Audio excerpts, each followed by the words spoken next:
name is Kerry and Wise, and the title of my research is a correlational study between changes in atmospheric pressure and temperature in central US and Alaska over the past 109 years.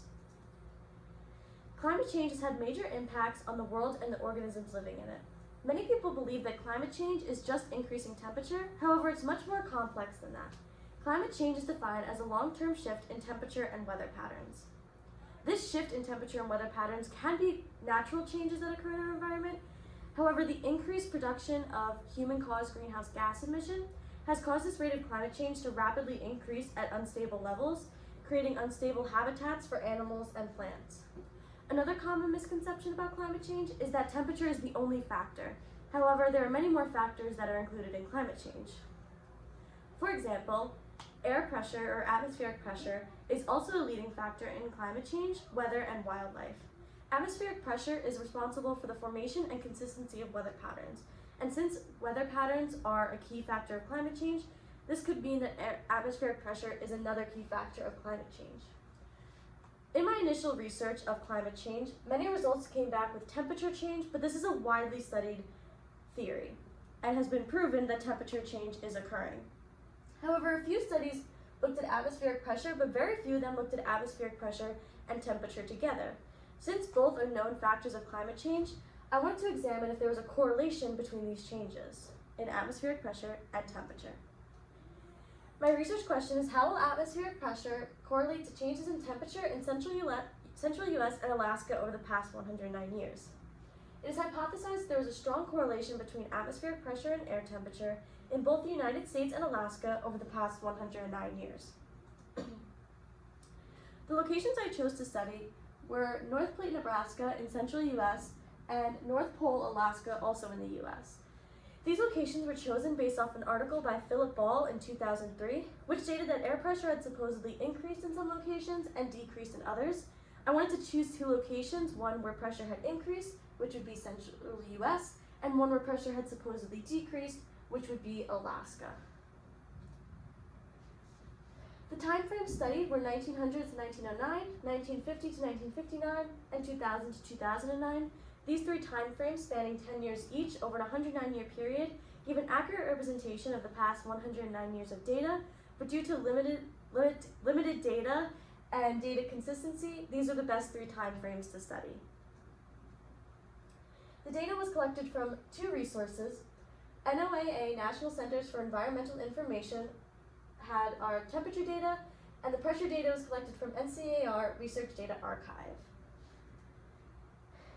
The data was collected from the websites as monthly averages. The monthly averages of temperature and pressure were collected from the websites and organized into Excel.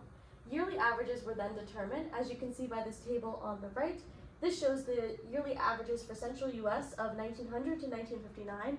Creating the yearly averages made the data more manageable and easier to analyze and look at. Once the data was organized into yearly averages, it was then organized on a scatter plot, and a linear trend line was calculated for both pressure and temperature separately. This was to look at the change that was occurring in pressure and temperature separately to see if there was a change occurring in each. For my data analysis portion, I performed a correlation test to calculate a p-value for pressure and temperature over time. This was done using the equals correl command in Excel, and we correlated pressure to temperature to get a correlation coefficient or a p-value. This graph shows the scatter plot for the central US location with temperature on the left x-axis, pressure on the right x-axis, and years on the y-axis. The blue data is the pressure data and the orange data is temperature. The R-squared value produced for pressure was 0.9456, which, as you can also visually see by the trend line, shows that there is a positive trend or change occurring in air pressure over the 109-year period in central US.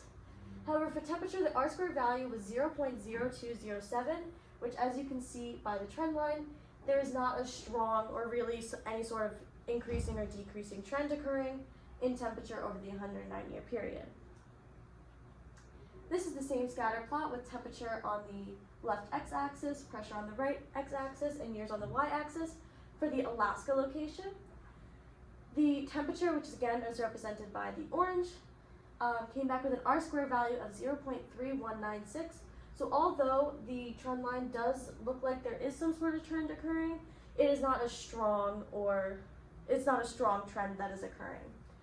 The pressure R-square value was 0.5753, which, as you can see by the blue line, shows that there is a moderately strong increasing trend occurring in air pressure over the 109-year period in Alaska. These are the results of my correlation test. Correlation coefficients, or p-values, were calculated for all three time frames separately and then all three time frames together of pressure versus temperature.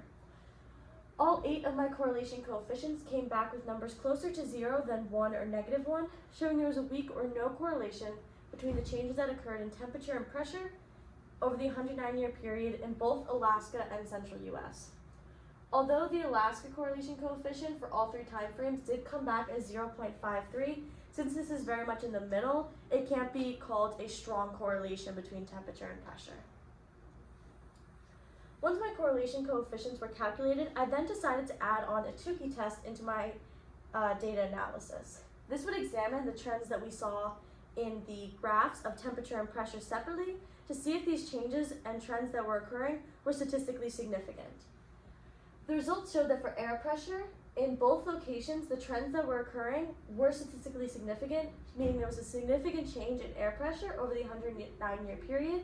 This was determined by a p-value being less than 0.01.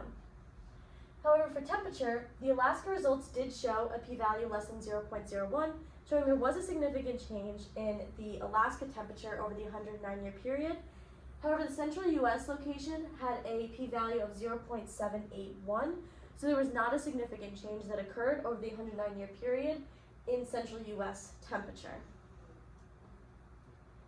In the future, I'd like to further examine the changes that are occurring in air pressure, as we saw based off the Tukey test, and see what might be affecting these changes in air pressure and see if they're natural changes or if there's other factors that might be causing or influencing these changes in air pressure.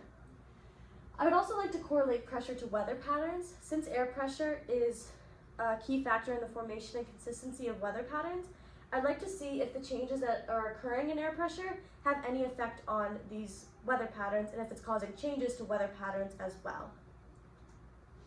Thank you for your time.